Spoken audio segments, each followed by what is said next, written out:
Have you ever wondered if you can beat a Pokemon game with a single Pokemon? I don't mean the solo challenges that took over the internet ever since Pick a Spray made the iconic single Ditto challenge. Man, that was a long time ago. I should go back and rewatch it. Where was I? No, I meant a single level 1 Pokemon. If you're a normal, well-balanced human being, the answer is probably no. But I have, twice actually. And the last time I tried it, I swore never again. So here we are. After 5 years, 11 months, 1 week, 5 days, 8 hours, 60 minutes and 32 seconds, I made that last part up, obviously. My brain and body are ready to try this challenge again. But this time, for Pokémon Black. If I'm allowed to have any legal Pokémon in the game, and any in-game item, can I beat Pokémon Black using a single level 1 Pokémon? Here are the rules of the challenge. I can only bring out one level 1 Pokémon during the entirety of a battle. Yeah, that's about it. Unlike these rules though, this challenge won't be easy. To beat Pokémon Black, there are 101 forced encounters, not including the optional ones I run into. 101 battles. 101 trainers stand between us and the title of champion. Between us and immortality in the Hall of Fame. We start by losing the first two right away. But that takes us to the first important decision, and why I chose Snivy as my starter. I can pretend it's because it's the weakest starter of all three, and that I'm an absolute badass. But the truth is, Snivy can make this challenge 10 times worse if I let one of my rivals have it. So I'm taking it. After losing both battles, and an impressive 0% win rate, no money and no hope, it's only fitting that it was nighttime. Anyways, we break into Bianca's house and witness the typical dysfunctional family fight, as her parents forbid her from traveling on her own. But given that the house is in her name, they can't do much about it. I'll be using so many different strategies throughout this challenge. In some battles, like this next one, I will have special movesets, just specifically for that trainer. But let me give you an idea of my main strategy on this next force battle against N, which I have to win by the way, using a level 1 Drowsy. I start the battle by putting Purrloin to sleep. I don't have to go first because I can survive an attack, but that won't be the case for most of the challenge. More about that later. Then I go for the move Assist. Before we move forward, let me explain how Assist works. Assist is a move that allows you to use any other move your team has, but at random. So if I have a Snivy that only knows Leech Seed, Assist will always go for Leech Seed. If I teach Snivy a second move, Assist has a 50% chance to either be Leech Seed or Leer. One of the moves Assist can land on this battle is Leech Seed. The early game can actually be more difficult, because right now Leech Seed doesn't heal me to full. So I'm using the move Protect and the health item Leftovers, which I forgot to use by the way, but surprisingly I was able to win on my second attempt. Not bad. Before we continue with the battles, one problem I'm going to face right away is wild encounters. Through the entirety of this challenge, I will have to make sure I switch to the health item Smoke Ball during the Outworld movement, and before any wild encounters. Otherwise, I won't be able to run away. If you noticed, I'm using Hypnosis as my sleeping move, which has a terrible 60% accuracy. This will make the challenge way more difficult than it already is. So replacing Drowsy with Smeargle in order to replace Hypnosis with Spore will be ideal. But I will stick with Drowsy for as long as possible until things get more challenging.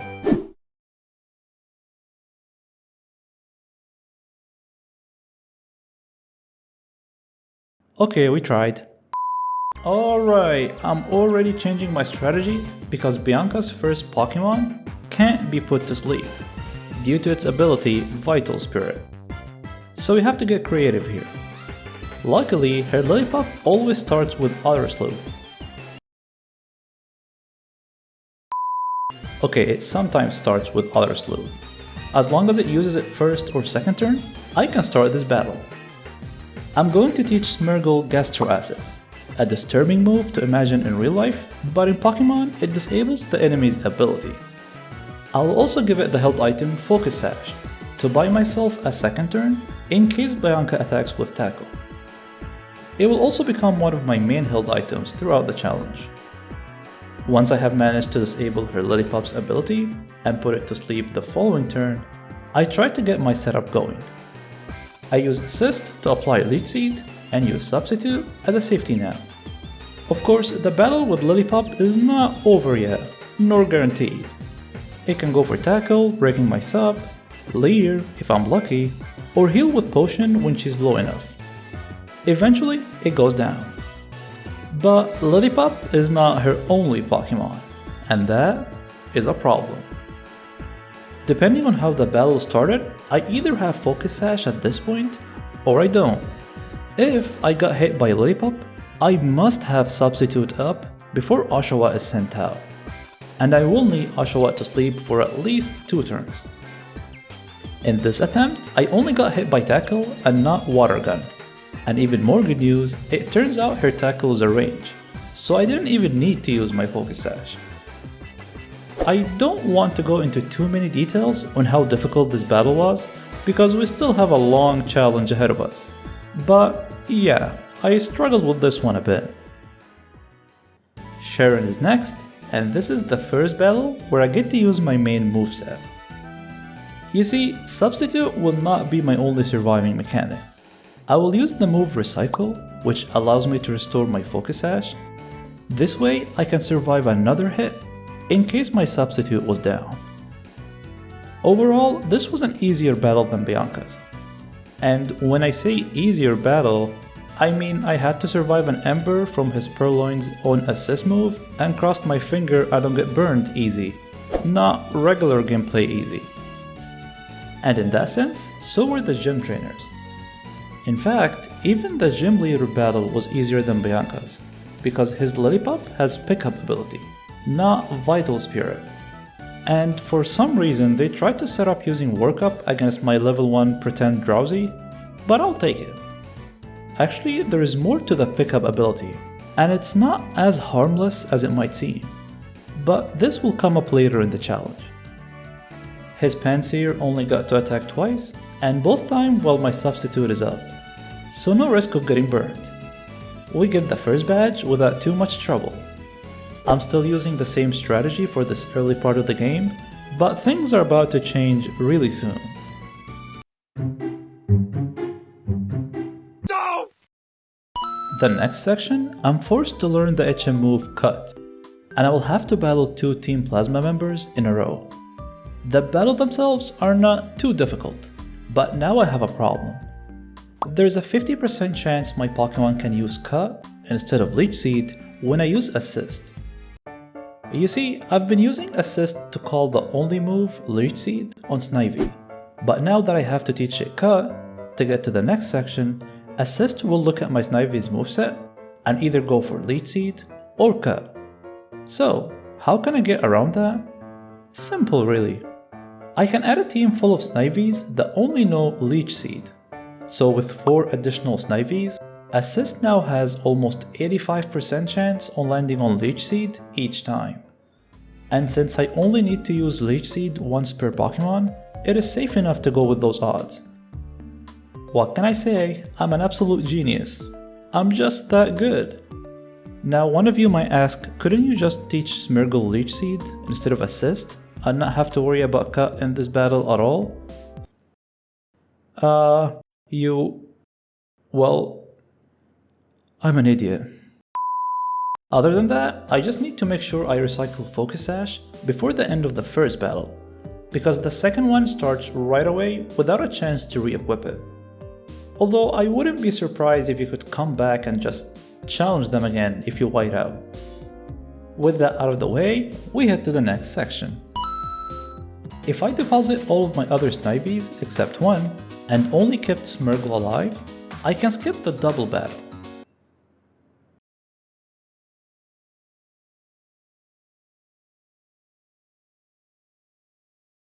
I am a trainer, let me through! Alright, here comes our first double battle. So, how am I gonna deal with double battles?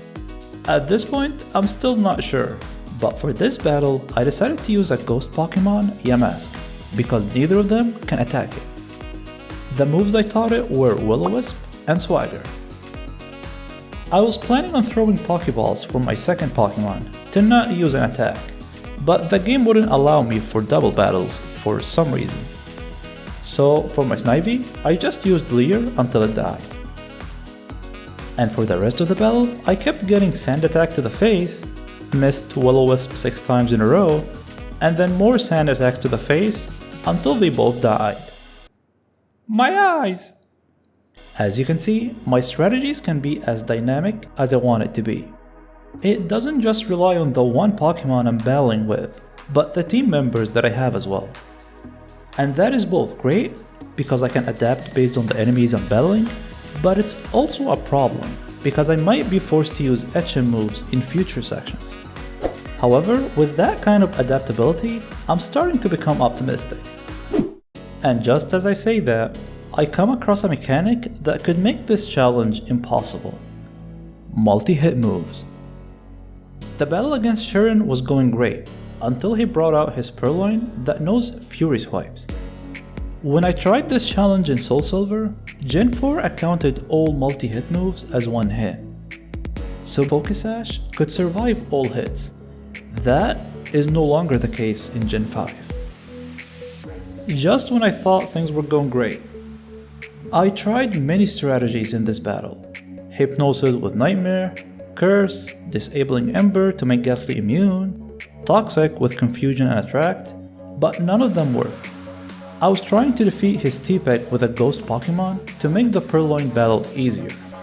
Here are all 8 moves Sharon's team has. I felt like I could see a pattern or a Pokemon type that can resist his moves. And that's when I realized that there is. Not a Pokemon type, but a specific Pokemon that Sharon's team can't even touch. Even his T-Peg. And that's a Litwick with the ability Flash Fire. I saw improvements right away, because now I don't have to get rid of Ember. It doesn't pose a threat to me. But when I say he can't attack me, that wasn't completely true, because his T-Peg knows Otter Sleuth, which allows normal moves to attack me. And even though Sharon doesn't always go for it, I needed to improve my chances. So I taught Litwick Attract and Protect, and decided to give this moveset a try. And that actually works. Great, I managed to take T-Peg down without him using it. Now comes his Purloin. His only chance to get Otter Sleuth is if he uses Assist. So every time I see him going for Assist, I'm holding my breath.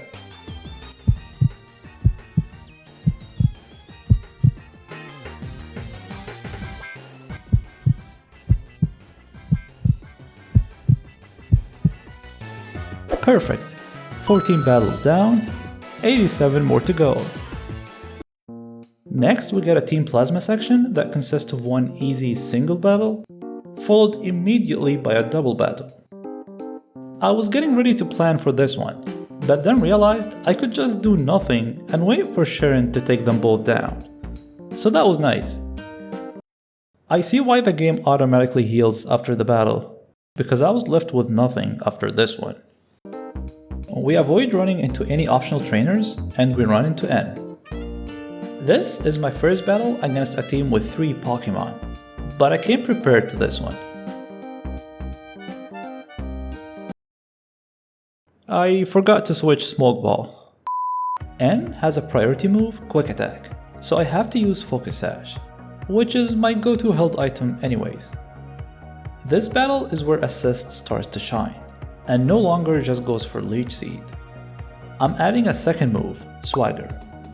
Swagger, and Confusion in general, works as a second safety net when a Pokemon wakes up, and it has an added bonus that it increases the Pokemon attack, so if they do attack themselves, they die faster. I die from one hit anyways, so increasing their attack doesn't really bother me. However, I don't want Assist to have the same chance of landing on Swagger as it does on Leech Seed. Leech Seed is way more important, and I must land it on every enemy if I can, in order to reset my health for Focus Sash and Substitute. So, once again, I'm using the same multiple team members strategy. In this battle, I added a second Snivy that only knows Leech Seed, making it a 67% chance to land on Leech Seed and a 33% chance to land on Swagger when I go for assist. That's not the setup I'll always be using, but I'll keep the team and my Pokemon's moveset on this left sidebar for you to track, as well as the held item. With that, I was able to take down his Pidove, Timber, and Temple. Next we head to the gym / museum / library, or whatever tax evasion is going on here. I expected the gym to be easy. Well, on the easier side of battles at least. But I was surprised with a couple of things here. Mainly that one of the trainers have 2 Lillipups with the pickup ability.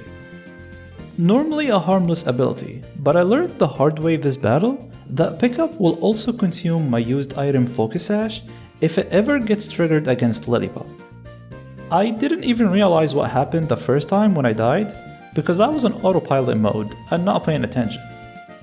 I guess I never ran into this problem with the gym leader because he never got a chance to attack me and used Workup.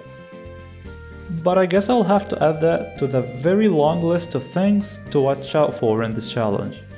Trust me, there are a lot more to come. We get to enjoy our second badge, and it might be our last, because the next gym leader has a grass Pokemon, so Leech Seed is completely useless. But I'm jumping ahead of myself, because the next section has a double battle with grass types, another trainer with grass type Pansage, Sand Attack, a move reducing my accuracy, and a new Pokemon that will become a nightmare whenever we encounter. Let's see how we solve these problems one at a time. Starting the Pinwheel section, we have 5 required battles. More if you keep forgetting which of these fake boulders is trainer. I have to enter the forest with a single Pokemon to avoid this double battle, who unlike the last double battle, don't party shame me to force me to battle them. Also, for some reason it skipped my mind that I can knock out my Snivies and still go through.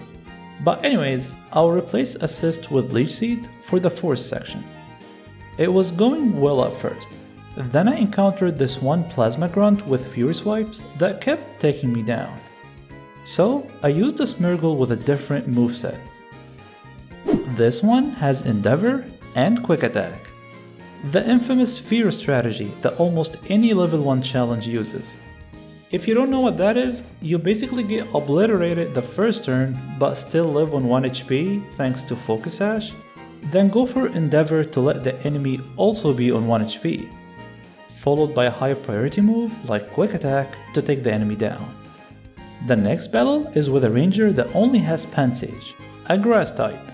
So I figured I'll try the fear strategy again.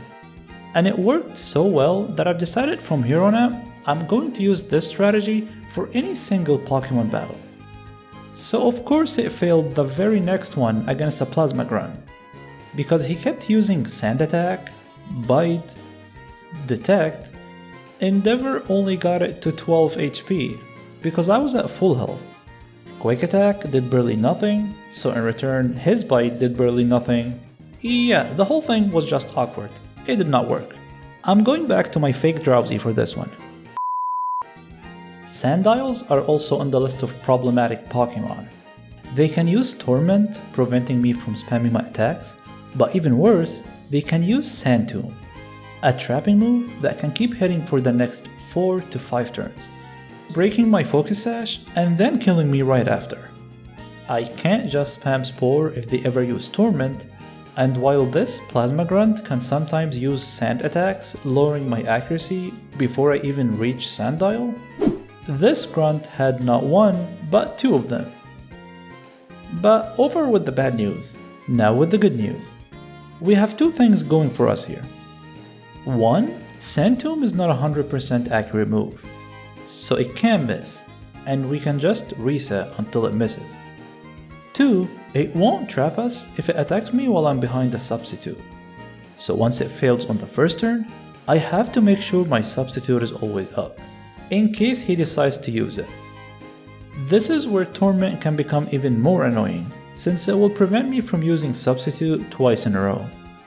I'm sure I could have been stuck in this battle for a lot longer than I did. I think I got pretty lucky there. With the story battles out of the way, we're now free to head to the gym. The gym has 3 total battles, 2 force trainers, and a gym leader with some weird fetish. But the most disturbing of all is their grass Pokémon. I used a different version of Fear for the trainers, one that needs to work with a team of more than 1 Pokémon. I used Spore, Substitute, Endeavor, and Dragon Rage instead of a priority move, because I don't have to wait for the enemy to attack me in this version. I also replaced Focus Sash with Quick Claw, and while that worked surprisingly well with the gym trainers, it failed against Bird, so I had to come up with something different for him. In fact, I tried so many things against Bird, hoping to find a consistent strategy to beat him with. You have no idea how many times I had to go in and out of that thing. Some came really close after many attempts, and some of them just completely failed. Until I came up with a strategy that required me to get lucky with my sleeping turns. I need his first 2 Pokémon to not attack for 2 turns, and his Levani for 1 turn. So yeah, it won't be pretty, but it's still something, and I have had worse odds, so I decided to give this a try. In this battle, I'm trying to work around his team of 3, his grass-type Pokémon Levani, and his 2 Hyper Potions. I only have a single Smeargle, and I'm not using Assist for this strategy. The start of the battle is the same.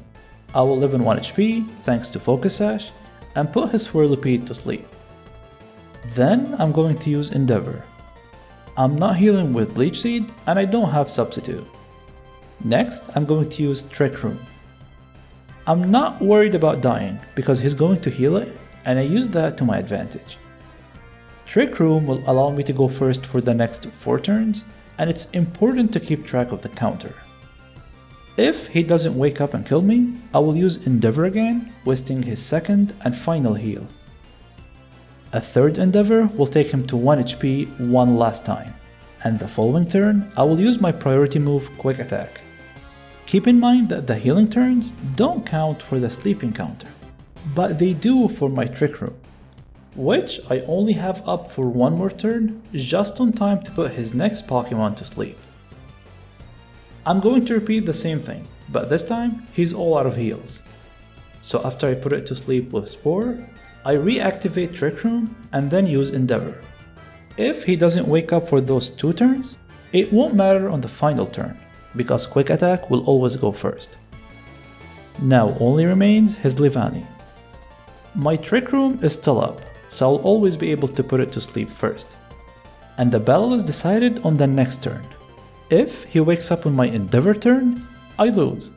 If he doesn't, I guarantee the win.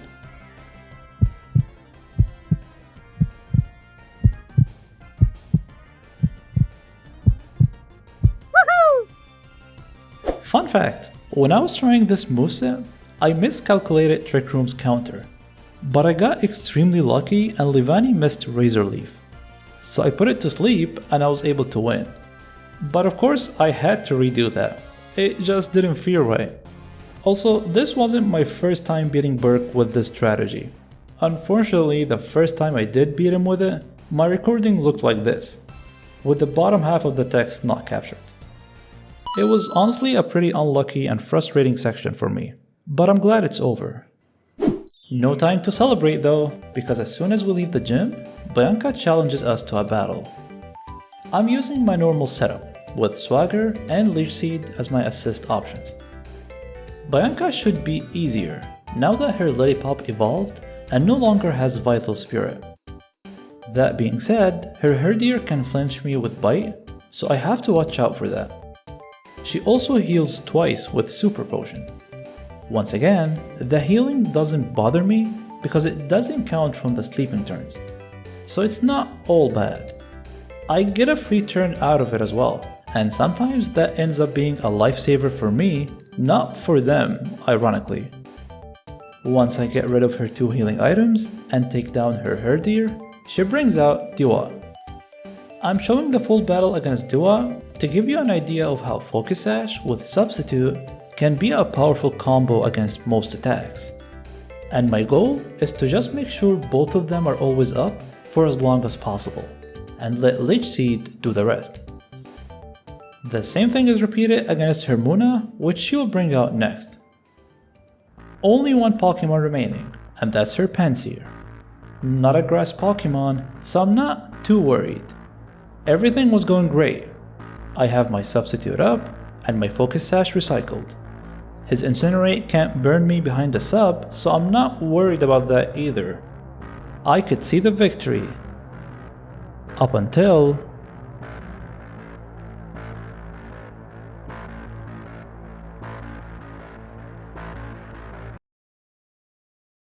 Damn.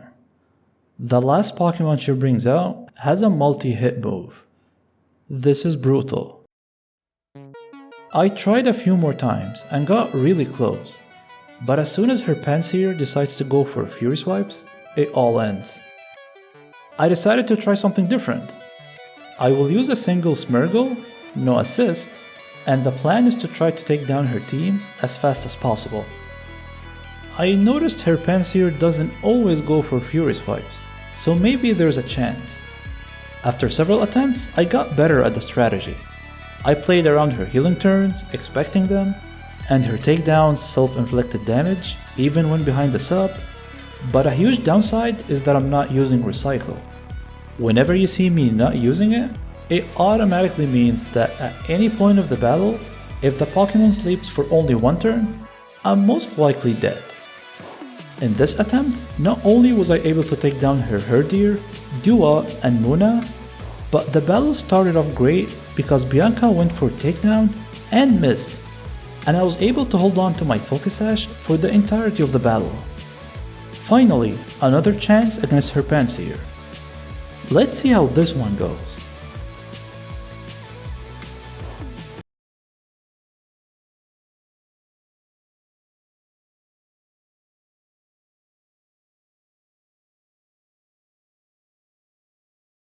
I hate this move.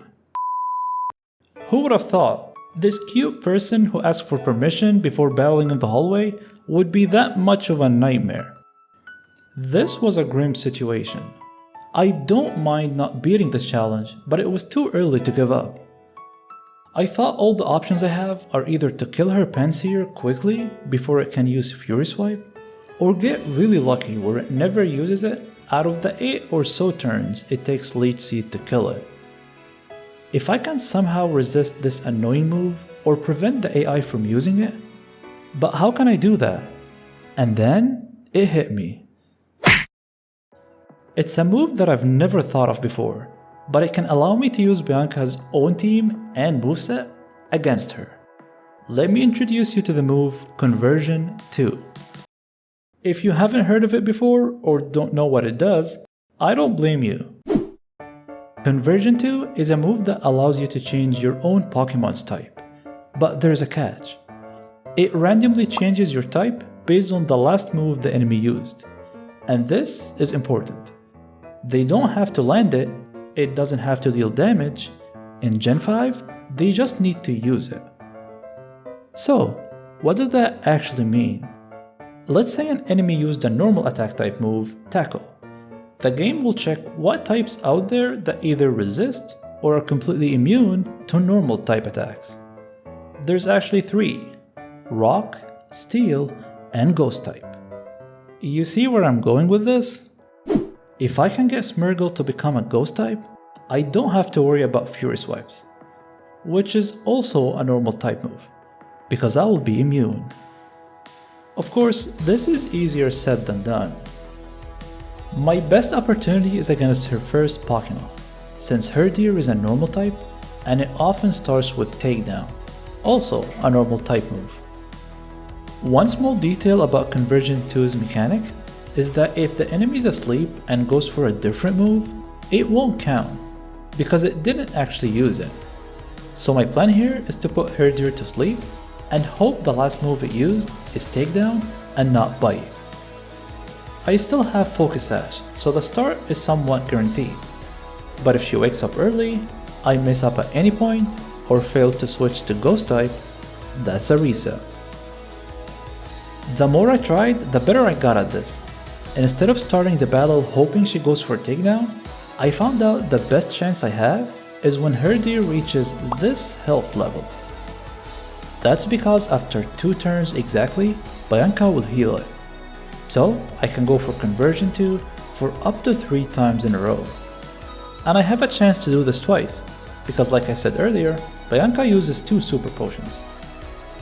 Basically, I'm trying to increase my chances of getting Ghost type out of the 3 options. And boy was I getting some bad luck.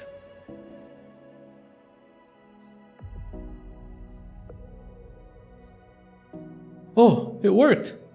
I became a Ghost type.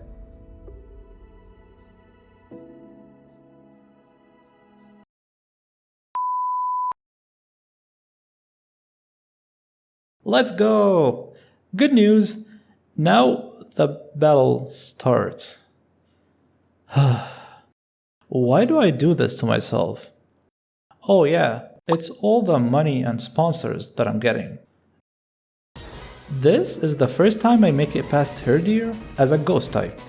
And while planning for this, I got a bit too creative and decided to replace Swagger with Curse. I figured it wouldn't hurt to have a second, consistent damaging ability, right? Well, it turns out I was wrong.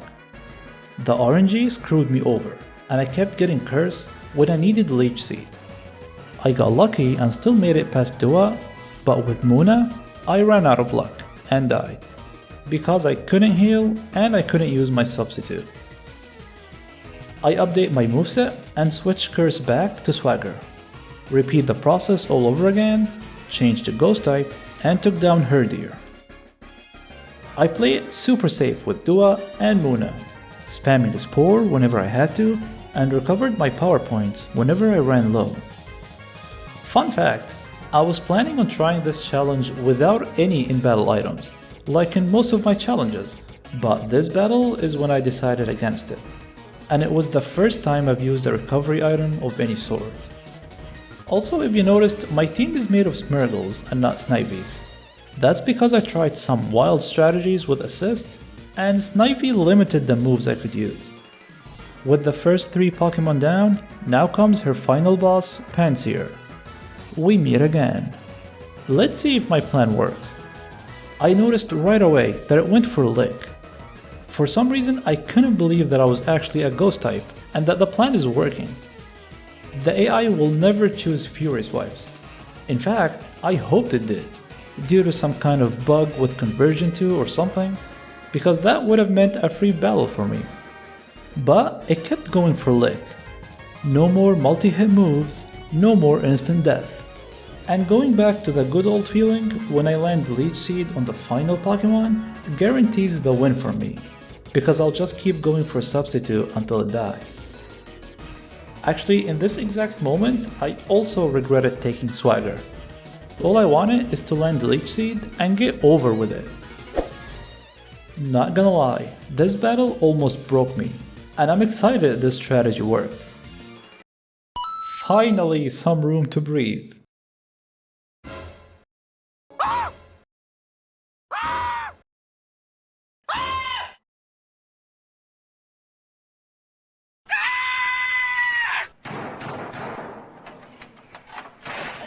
Alright, let's start with the bad news.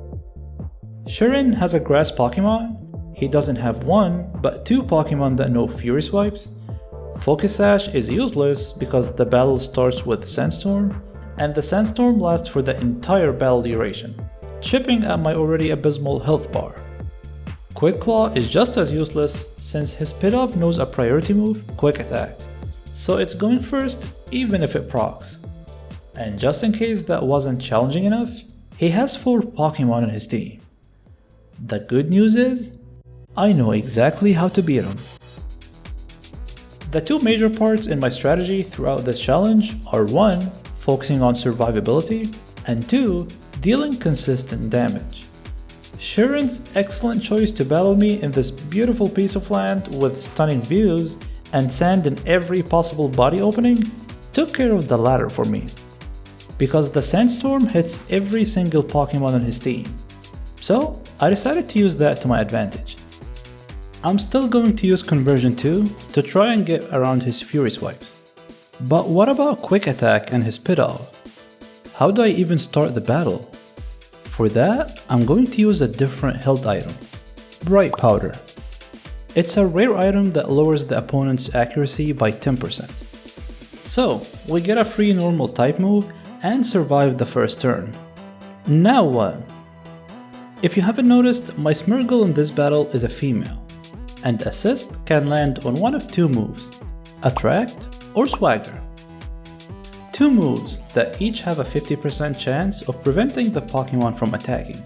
I can't consistently get any of them whenever I want, so there is some RNG there as well. But in this attempt, I got Attract on my first Assist. I also make sure I heal my HP so that I don't get too low to use Substitute. Once that is covered, I'll try to go for Conversion 2 whenever I can. Pit Off will almost always go for Quick Attack, so at least we don't have a problem with getting a normal attack move. For this battle, I'm going to go for Rock or Steel type. They're not immune to normal types, but they will save me from the Sandstorm damage. I'm not going to assume I know how Sharon's AI works, but I believe he won't go for normal moves if the AI knows I resist it. Now that I'm free of the Sandstorm damage and his Pokemon is slowly dying to it, I try as much as I can to always put his Pit Off to sleep, get it confused, and heal my Smeargle with healing items, since I no longer have that covered with Leech Seed. Things were going great against his Pansage, and I was keeping an eye to see if it will ever use Fury Swipes, and to my surprise, it did. That's worrying. It only went for it one time this battle and used Bite the turn after. So it's not consistent and I have no idea how the AI decides it. But if Pansage used Fury Swipes, doesn't that mean there's also a chance his Liepard could use it?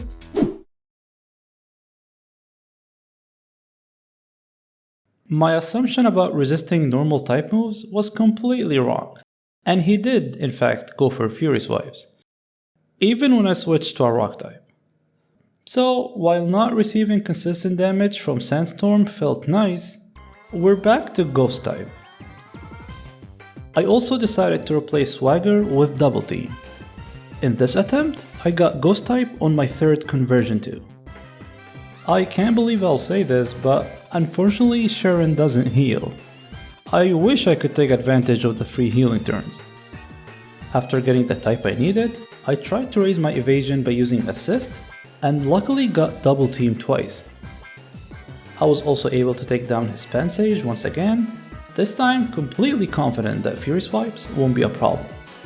And after landing Attract, plus my already raised evasion from Double Team and Bright Powder, I'm feeling a bit more safe. But I can't keep my guard down, and I need to make sure I heal whenever I'm low. The battle is slow, because it takes 16 turns for each of his Pokemon to go down. But while it's slow, it helped me focus all of my movesets on surviving for as long as possible. It still gets really scary when an enemy lands an attack, don't get me wrong, but I feel I'm doing the best I can to survive this. I got really excited after I took his Liepard down. I finally made it to his last Pokemon. And the good news is, the first time I ever got to his Pignite was the last time. It got scary for a second when he recovered from the Citrus Berry, woke up, and landed an attack all within one turn. But I was able to recover and eventually took it down. On the very last turn, when I knew the win was guaranteed, I went for one last Conversion 2, just for fun, and got the Rock type. Yet another battle that I thought was unbeatable. I can only imagine how increasingly difficult the challenge is going to be. Next is a battle against Team Plasma. It is easy for the most part, but they like to use Sand Attack, and that can cause me to fail my Spore, which can lead me to get poisoned and eventually die. But even worse, the Trubbish can go for Double Slap, which is another multi-hit move.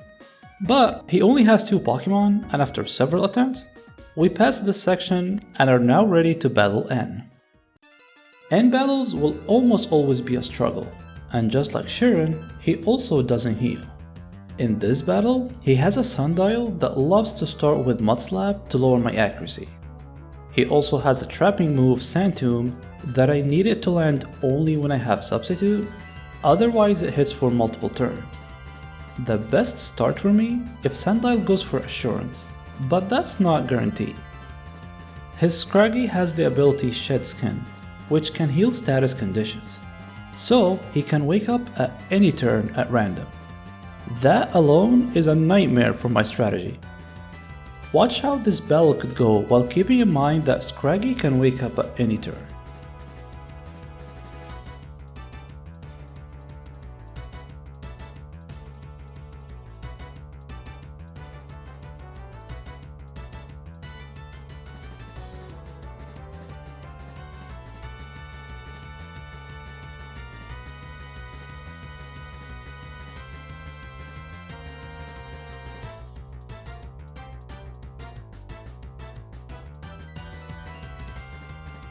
Even Darumaka, who was supposed to be the least threat, if we ignore the possible burns and flinching, I got Gastro Acid from Assist twice, and almost lost to it in this attempt. But I was luckily able to recover before his even bigger threat comes out. A Sigilyph with the ability Magic Guard. So, it can take damage from Bleach Seed, Poison, Curse, or any indirect attack. It also has Whirlwind, so I have to make sure the rest of my team are all dead before the battle. But then I realized that was stupid, and I do want it to go for Whirlwind if possible, because it's a low priority attack and I can safely just put it to sleep if it ever goes for it. For this one, I felt it was safe to go back to my Gastro Acid strategy. The team I have is 2 Smeargles with only Leech Seed, and another Smeargle with Leech Seed and Gastro Acid, giving Assist a 25% chance to land Gastro Acid, since I only need it with Sigilyph. Luckily in this attempt, I got it early against him. It only went for Whirlwind at the very end, when the battle was already decided, but that's fine, it could have been worse. But the worst of all in N's battle is that I had to watch this stupid cutscene over and over. Why couldn't they make a save before the battle or something? Still, the best antagonist in a Pokemon game in my opinion. Next is the 4th gym. The trainers in the gym were pretty easy. Either that, or I got lucky. Elisa, on the other hand, was not. There was a lot of this.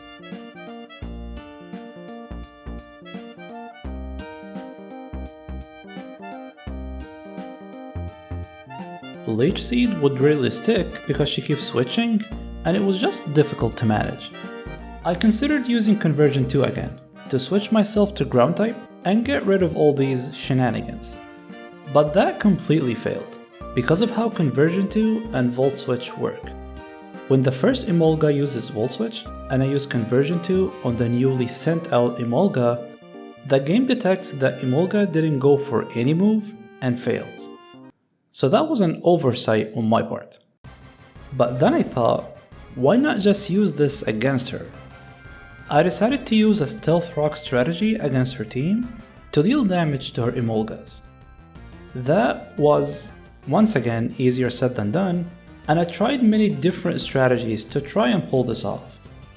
I even tried using Ingrain to heal my Smeargle instead of relying on Leech Seed, especially with all her switching out.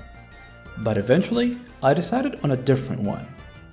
Surprisingly, on my winning attempt, she didn't get a chance to use Volt Switch on her first Emolga. Even after 2 healing potions and multiple chances to attack, I was lucky to take it down. But Stealth Rock didn't really help that much.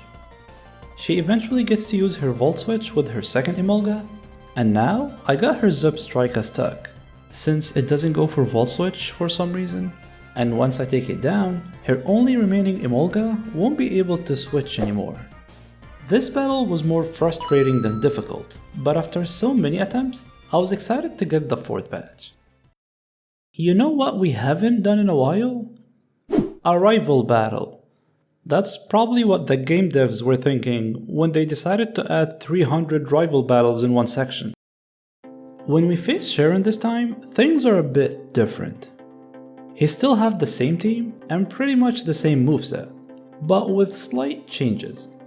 For one, he starts with Light Part, and he will always go for Fake Out, so both Focus Sash and Quick Claw are no use in this battle. Instead, I go for Bright Powder and wait for it to miss. With no Focus Sash, Recycle is no use to me, so I switch it with Double Team, and I'm aiming to raise my evasion as soon as I can. Of course, that doesn't eliminate the threat from Fury Swipes from both Light Part and Pansage, and other moves for that matter. There is one other problem that we haven't considered. How are we gonna deal damage to his Pansage? Leech Seed is useless, and I like the confusion with max evasion combo, so I decided to use Swagger. But it wasn't consistent enough, and I died to his Pansage. So I tried something different. I added a 3rd move, Toxic Spikes. Raising evasion is no longer now an option. I have to do it, because if my setup is complete, I will no longer be able to put his team to sleep after his Light Part, because as soon as they come up, they're going to get poisoned. In this attempt, I reached max evasion before going for any assists. I was able to land 2 Toxic Spikes and Leech Seed, which is perfect. After that, I take his Light Part down and wait for his Pansage. He's now Toxic Poisoned, not just regular poisoned, so it loses a lot of HP fast, which is exactly what I need. I dodge Fury Swipes one last time before taking it down and facing his next Pokemon, Tranquil. This one doesn't get poisoned because it's a flying type, so we're using the normal strategy and praying we get Leech Seed as soon as we can, because otherwise there is nothing dealing damage to this thing. Of course, I kept getting Toxic Spikes and Swagger. In fact, I never got Leech Seed, but that's not all bad. I was able to land Swagger 3 times, so he ended up taking himself down, which is faster anyways. One last Pokemon remaining, and I already have my substitute up. Him missing his first attack rollout and me getting Leech Seed on my first turn was just icing on the cake. And with that, I was able to beat Sharon once more. We get in a double battle right away. I contributed absolutely nothing and just stood there watching. Next to another Team Plasma section. It wasn't easy, but nothing unexpected. I got put to sleep myself. One of them had a Scraggy with Shed Skin, a Sandile, which we already know is bad news, and 2 trainers, each with a Pokemon that has a multi-hitting move, Trubbish and Light Part, because why wouldn't they have one? I'm so glad, however, that these 2 trainers had only one Pokemon, so I used the Fear Strat to take them down before they get a chance to use their attacks. Luckily, we can come and go and heal as we want, otherwise it would have been a lot worse. After that, we head to the gym. I ran into a few weird cases here. For example, this first trainer starts with a Palpitoad that usually starts with Uproar. That's not good for me because Uproar will prevent it from falling asleep. I tried resetting many times and it just never goes for anything else, so I had to outspeed him. And to do that, I used Quick Claw and a single Smeargle with Spore, Substitute, Leech Seed, and Swagger. After that, we get 2 more trainers in the gym, both with a single Pokemon, so taking them with the Fear strategy is easy.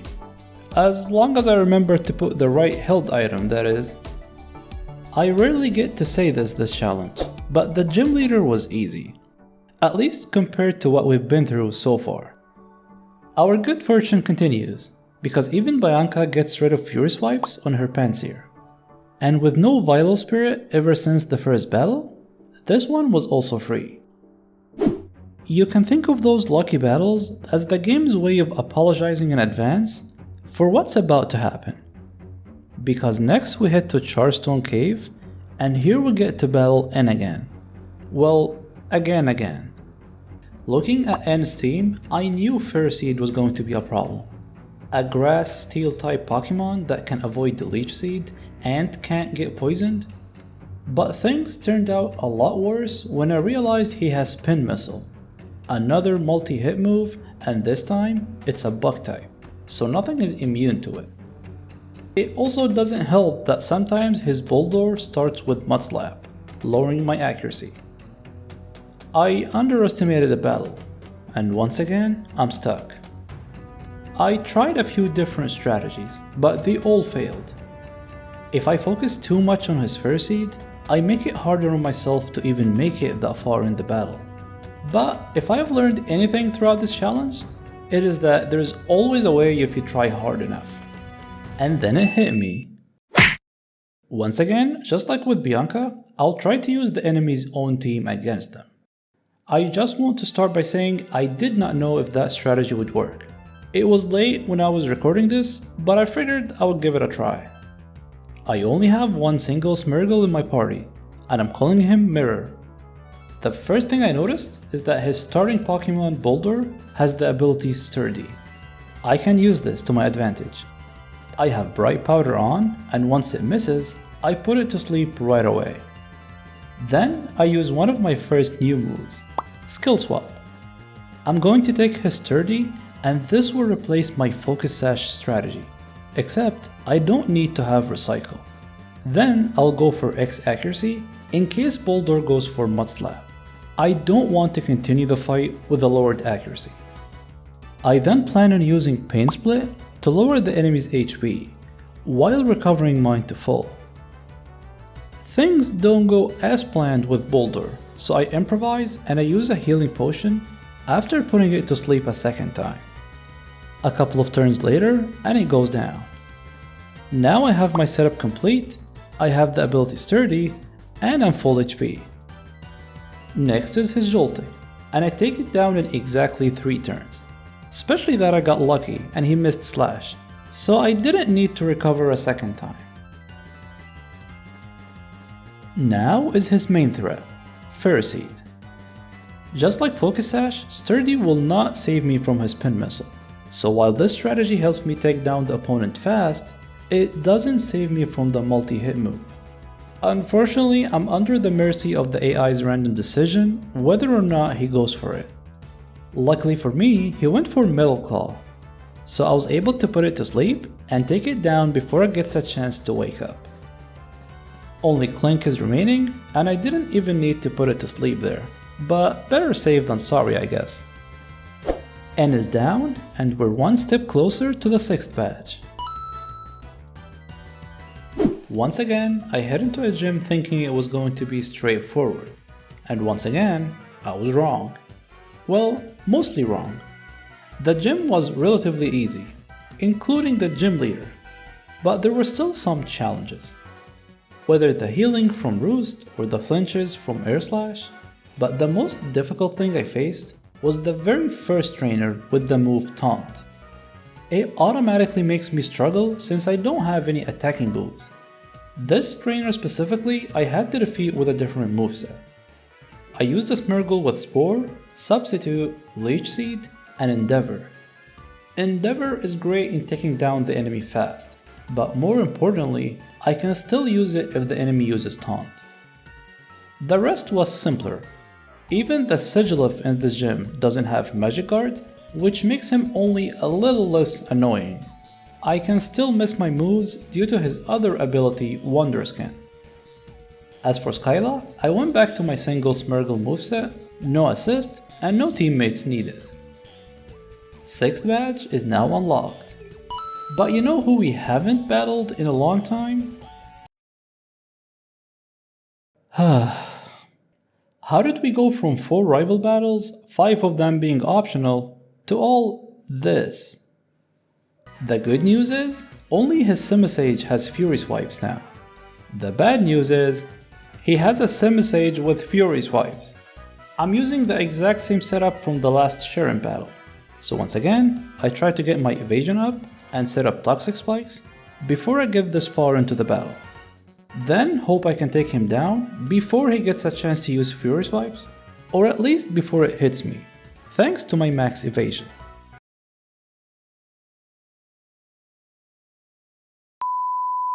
That battle still didn't take me as long as it could have.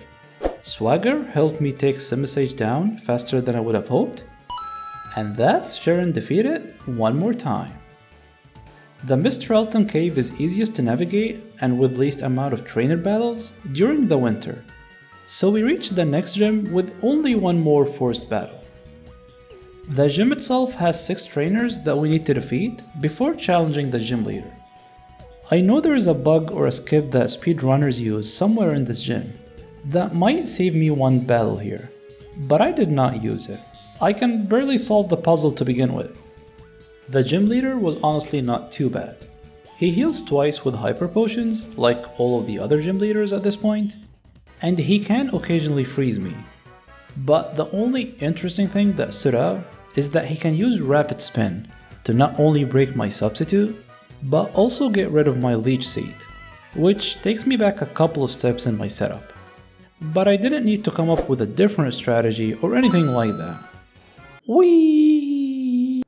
Next is the Team Plasma section, and I was worried about one specific section at the end where you battle 4 of them in a row. If I remember correctly, you get a chance to continue where you left off if you lose one of the battles, but I never got a chance to find out.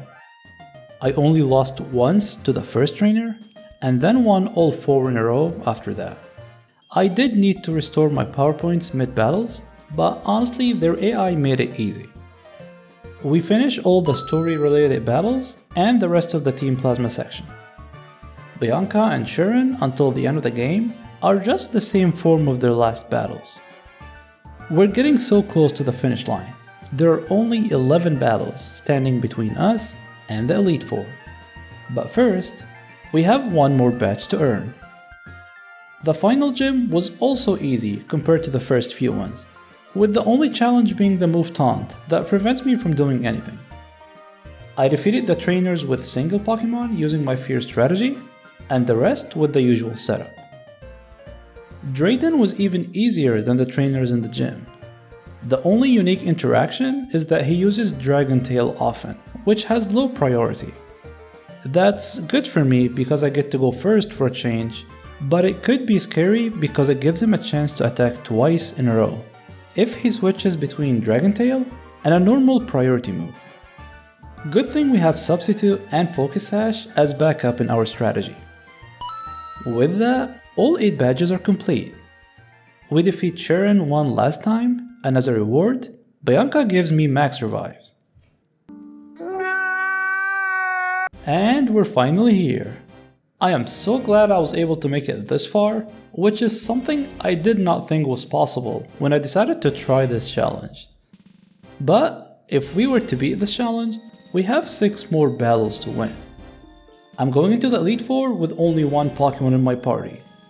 Time to end what we started with Drowsy, the Smeargle. I'm going to challenge the Elite Four in the order I think is easiest to hardest, starting with Chantel. Just a heads up, for the remaining battles, I was recording using the emulator's own recorder, so you might notice a slight change in how the game looks. Every Elite Four member has 4 Pokemon, but every Elite Four member has 2 full restores that they can use. So not only do they heal to full, but they are no longer put to sleep. Just some of the things I have to be aware of. That being said, it can still work to my advantage as a free turn. Chantel will waste both her heals on Cofagrigus, and after I take it down, she brings out Golark, which I would consider the main threat. Not that I can't die to the rest of her team, but that thing can bring the run to an end right now if it wanted to, and there would be nothing that I can do to stop it, because it knows the move Curse. I'm safe as long as I'm behind a substitute, but surprisingly, Chantel never really went for it.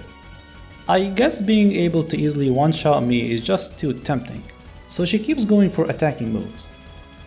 we take down her remaining 2 Pokémon and head on to the second Elite Four member. While planning for this battle, I was a bit worried about his starter. Scrafty has Sand Attack, and while I can use X accuracies, I really don't want to waste any turns on that. But just like we learned with Chantel, the AI will almost always go for the kill, and Grimsley was no different. I was able to dodge his attacks, play around his 2 healing turns, and eventually took it down. He's going to bring out Crocodile next, followed by Bisharp, but it's his life part that I'm worried about. No, it doesn't have Fury Swipes, and thank God for that, but because of 2 other reasons. One, she has Fake Out, so I almost always have to reach her with my substitute up. Otherwise, it's a guaranteed flinch. 2, she has Attract, but as we already discovered, the AI will probably not bother. Plus, I'm also a female, so it wouldn't use it anyways. 2 Elite Four members down, 2 more to go. Marshall turned out to be the easiest one of them all. Going into this one, I was specifically worried about his Mienshao. And this time, not because of a status move that we know he won't go for, but because of his move U-turn. I thought maybe I get lucky with the Pokemon order and he brings it out last. But nope, he brought it out third. So the Circus shenanigans can still be at play here. Luckily, he never went for it. And even more good news, my first attempt against Marshall was my only attempt. Or at least that's what I thought at the time. Because someone has something to say about that. I did not think for a second that Caitlyn was going to be easy, but I didn't realize she was going to be that difficult. Let's start with her Ryu necklace. That's an infamous Pokemon in almost all of my Pokémon Black challenges, because of his ability Magic Guard. That means no indirect damage is going to work on it, whether Leech Seed or anything else. It also has Thunder, which can easily paralyze me if it lands. So right away, I already knew that I will have to change my team, and repeat the Elite Four all over again. I'm back to using Assist, but this time, I need to plan for it to work not just against Caitlyn. I need my team to work against all Elite Four members. To do this, I decided on using 4 Smeargles. This makes it so that Assist has a 75% chance to land on Leech Seed, and a 25% chance to land on Gastro Acid. The best start I can get is if she goes for Thunder and misses. Better yet, if I can get Gastro Acid early on against her Ryu necklace. In this attempt, I happened to get both. I never had Gastro Acid on my first assist, but this is looking good for me. I also don't bother using Substitute early, since he never attacked me because Thunder missed. At this point, the battle against Ryu Necklace is just as any other Pokemon, now that her ability is disabled. A couple of full restores later, and I take it down. Now we get to discover her second thread on her team, because right after Ryu Necklace, we don't get to catch a break, and she brings out Sigilyph. This is a Sigilyph with Wonder Skin, so almost every single move I have is now 50% accurate. From my previous attempts, I learned that I don't waste turns trying to put it to sleep. I just want to land Leech Seed as soon as possible. If that happens, I can just spam Substitute until it goes down, then worry about restoring my power points afterwards. But in this attempt, I got something even better. Not only did I get Gastro Acid on my first assist, it actually did not miss. That luck just restored my moveset back to 100% accuracy. I have suffered from that Sigilyph so much. Once her 2 main threats were down, I was able to beat her Gothitelle and Musharna, and finally make it past the Elite Four. The castle was upside down. No one believed that a trainer with a level 1 Pokemon just embarrassed everyone else. But before we celebrate, we immediately run into a problem. While pretending I can hear N from all this distance, all I was thinking about was, what am I gonna do about the legendary section? I have to catch Reshiram. So, how do we get around that? I plan on defeating N and Getsus with just a single Smirk. I'm not using assist, nor any teammates really, so the only reason this is an issue is because the game puts Reshiram at the start of your party, so it will automatically go first. There are a couple of ways to handle this, but the easiest was just to let it die, as I throw Pokeballs and get called a thief while everyone is watching. I don't like that I get a slight advantage because I come out on a recharge turn after his Giga Impact. If I were to do this challenge again, I think I would have just died and came back after depositing Reshiram, or maybe filled my party and chose not to take it. Anyways, now the battle has started. N has 6 Pokemon and 1 full restore, so this is going to be a long one. This is also the only battle where N uses healing items. Zekrom having a 2-turn move with a recharge turn makes him less of a threat. Luckily, I don't rely on a Pokemon ability to survive because his ability to revolt would have negated it. In this attempt, I get very unlucky with the sleeping turns. He only sleeps for 1 turn and that happens 3 times in a row. On top of that, I completely waste the healing turn and use Recycle when I already had Focus Sash. I was barely able to bounce back before it went down, and even though I wasn't entirely sure about the total number of healing items, N won't use more than 1 healing item on 1 Pokemon, so that's his first legendary down. Next is Klinklang, or so it seems. His opening move, Night Slash, immediately gives away that I'm against his Zoroark, his second legendary Pokemon. My luck gets slightly improved. I don't get 1 turn sleeps, but I do miss Leech Seed once. I also need to start managing my power points, so I restore my substitute's PP before taking down his Zoroark. Next comes his real Klinklang. I do my normal setup, put it to sleep, apply Leech Seed, but I don't like that I get hit with Thunderbolt without my substitute up. With a 10% chance to paralyze me, had that happened, I doubt I would have had a chance to win the battle. This happens twice, but luckily we don't get paralyzed both times. On the final turn, I go for substitute in case he wakes up. I always want to reach the next Pokemon coming out with my substitute up if I can help it. His Vanilluxe is next. We're halfway there, but I'm running low on spores, and it gets worse because I'm about to get hit with a blizzard straight to the face.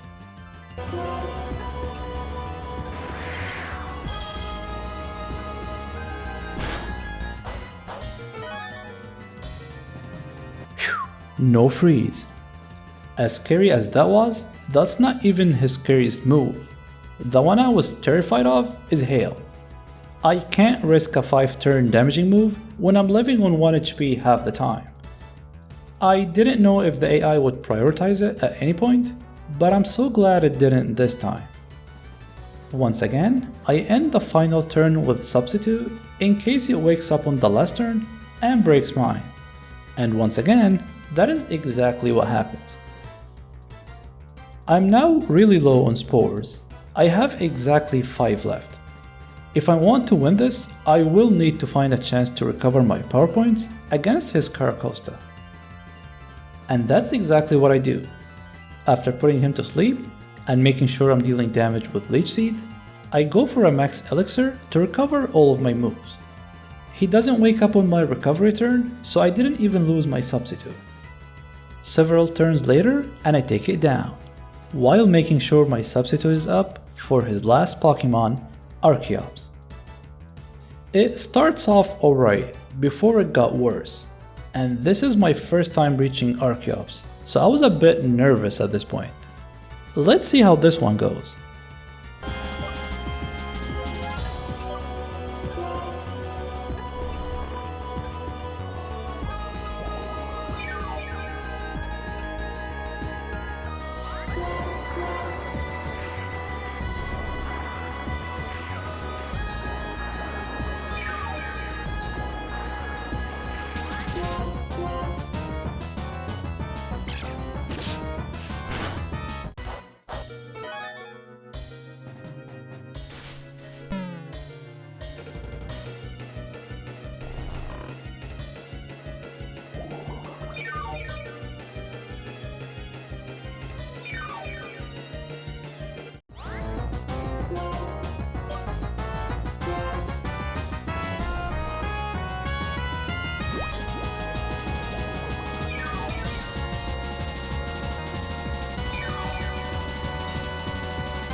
Notice how I ended the battle by making sure I recycle Focus Sash? The problem is that the game starts the final fight right away, so I had to make sure I keep Focus Sash.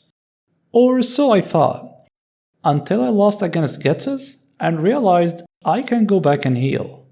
They will just wait for me there, staring at each other. That also takes care of my forced legendary, which is honestly what I should have done against N. Anyways, I'm now back to 1 Smeargle versus 6 Pokémon, with full restore, so almost 7. I don't think Getsus goes for Toxic, ever, against my Smeargle. I'm just not worth it. He did use it on my first attempt when I still had Reshiram, so while I sound confident now, I wasn't during the battle. Just like with N's battle, the first Pokémon is the one that gets the full restore, so I expect Cofagrigus to get healed. The only thing I do differently in that turn is to make sure I go for Spore, so as long as I don't get taken by surprise and expect the healing turn, that part is fine. The main thing that I'm worried about is once again recovering my power points. PP healing is so risky and I used my max elixir with N. I know there might be more, but I was too lazy to look for them, especially if it involved battling more trainers. But anyways, going into this battle, I have to keep that in mind, and my number one concern is tracking my power points.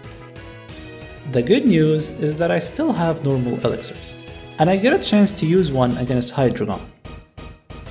I was glad that Hydreigon does not have Dragon Tail, because I didn't want to go through what I did against Raiden. Now, even though I had enough power points to take down his Bouffalant, I decided to use another elixir. I mean, you can't be too safe, right? Well, it turns out you can. He wakes up and attacks, and I was barely able to recover, but I end up in a tough spot on the last couple of turns. Pay attention to what happens this turn. He's going to wake up and break my substitute as I'm going for Recycle. Not Spore, not Substitute again, but Recycle.